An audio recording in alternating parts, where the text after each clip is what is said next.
অভয়াকাণ্ডের ২ বছর শেষ দেখে ছাড়ার হুঁশিয়ারি মুখ্যমন্ত্রীর। যা করার করব, শেষ দেখে ছাড়ব। অভয়াকে বলিনি বললেন মুখ্যমন্ত্রী শুভেন্দু অধিকারী। সেই সঙ্গে বললেন যত কঠোর হওয়ার দরকার সরকার তত কঠোর হবে। আজ বললেন মুখ্যমন্ত্রী।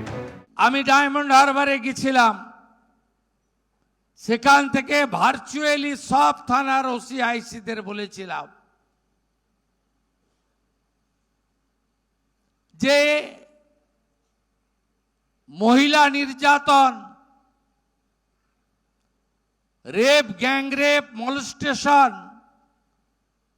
এবং পস্কের আওতায় যে সমস্ত শিশুদের উপর অত্যাচার, এক্ষেত্রে কারোর ফোনের জন্য, নির্দেশের জন্য অপেক্ষা করবেন না।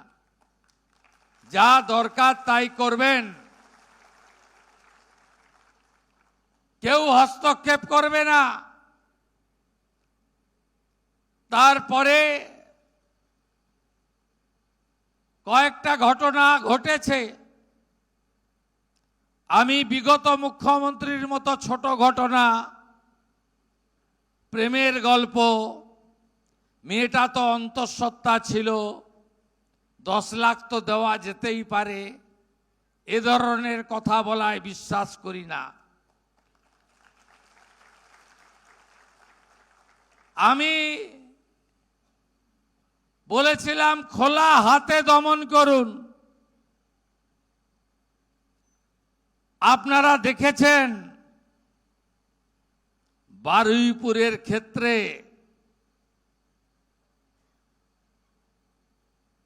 পুলিশ যা করার তাই করেছে। এখনো অবধি কতগুলো বুদ্ধবাবু বা বিগত 15 বছরের সরকারের সময়কালে পানিশমেন্ট হয়েছে, অথচ কার্যকর হয়নি। এমন 18টা কেস আমার সামনে এসেছে।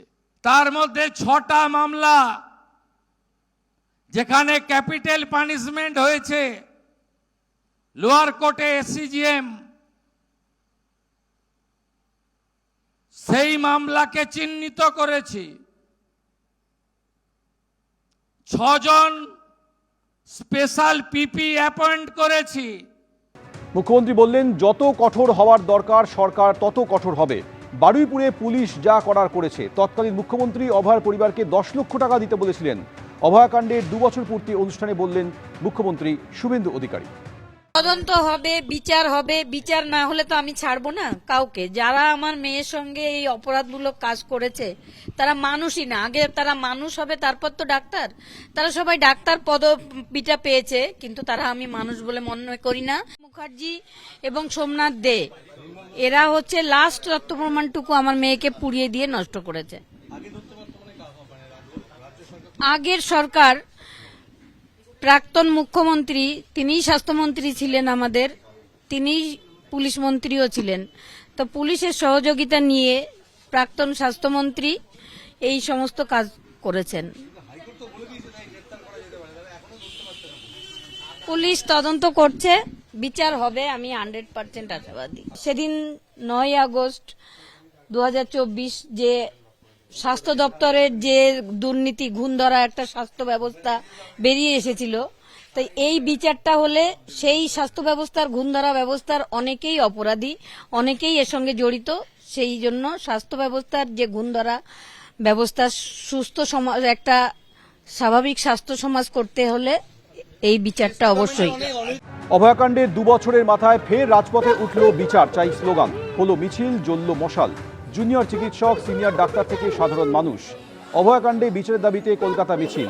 এরপরই পানিহাটিতে আজ অভয়ার স্মৃতিচারণ অনুষ্ঠানে অংশগ্রহণ করেন মুখ্যমন্ত্রী শুভেন্দু অধিকারী। সেই সঙ্গে তিনি বলেন যে প্রয়োজনে যত কঠোর হওয়ার সরকার হবে।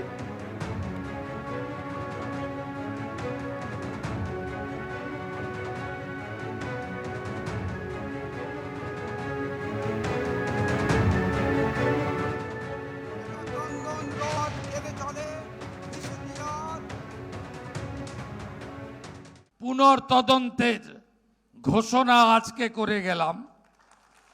তার সাথে সাথে একটি জায়গাতে সিবিআই ইনভেস্টিগেশন করার স্কোপ নেই। ব্রুটালি রেপ অ্যান্ড মার্ডার 14ই আগস্ট 2024 পরিকল্পিত আর্জি করে ভাঙচুর আর আর্জি করে ফাইন্যান্সিয়াল করাপশন, এই তিনটি বিষয় সিবিআইকে কোর্ট দিয়ে রেখেছে। রাজ্য পুলিশের ঢোকার সুযোগ নেই।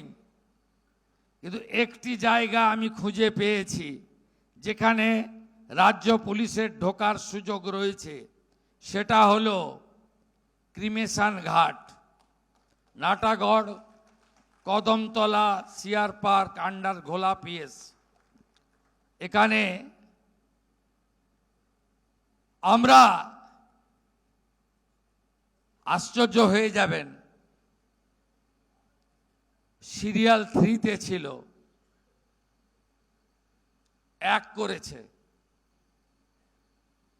ক্রিমিশন কস্ট দিতে হয়, ক্রিমিশন কস্ট বাড়ির লোক দেয়নি, সিগনেচার করতে হয় বাড়ির লোককে, any close relative, no signature. এখানে নির্মল ঘোষ, সোমনাথ দে, সঞ্জীব মুখার্জি,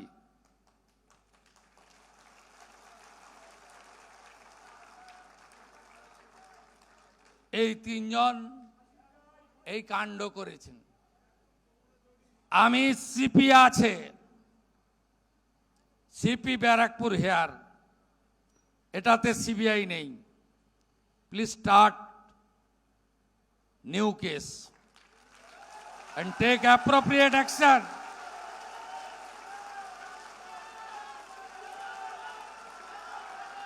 আমার যা করার আছে করব। অভয়া বলিনি, অভয়া বলিনি, অভয়া বলিনি, অভয়া বলিনি। মানুষ আমাদের জিতিয়েছে অভয়ার বিচার দিতে।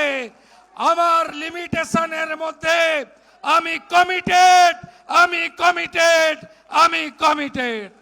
অভয়াকে নিয়ে একটি মেয়ের অত্যন্ত মর্মান্তিক দুঃখজনক মৃত্যু হয়েছে। তাকে কেন্দ্র করে মানুষকে ভুল বোঝানো আর রাজনীতি করা, সেটা এবার দয়া করে এরা বন্ধ করুন।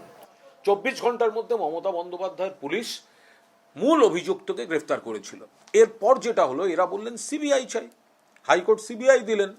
তো সিবিআই তো কেন্দ্রীয় সরকারের, তো সিবিআই এত করার পরও তো দেখা গেছে যে পুলিশ ঠিক পথেই তদন্ত করেছে।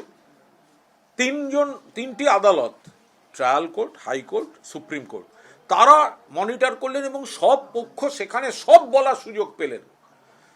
তারপরে হঠাৎ আবার এসে ফাইল খোলা, নতুন করে তদন্ত হওয়া। ওনারা যাদেরকে ভিলেন সাজাচ্ছেন, সরকারি ক্ষমতা অপব্যবহার করে তাদের সাসপেন্ড করা। আরে আগে প্রমাণ করুন যে এই লোকটা আপনাদের উইশ লিস্টের উপর, আপনাদের রাজনৈতিক প্রতিদ্বন্দ্বীদের দমন করার জন্য আপনি কাকে দেখতে পারেন না তার উপর দোষ চাপিয়ে দিয়ে কলঙ্কিত করে শাস্তি দেওয়া। তার আগে তো আইন বলে বিষয় আছে।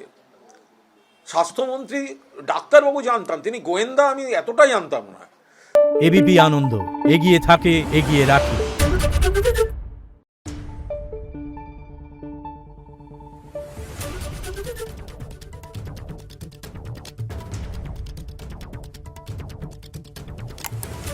Thank you.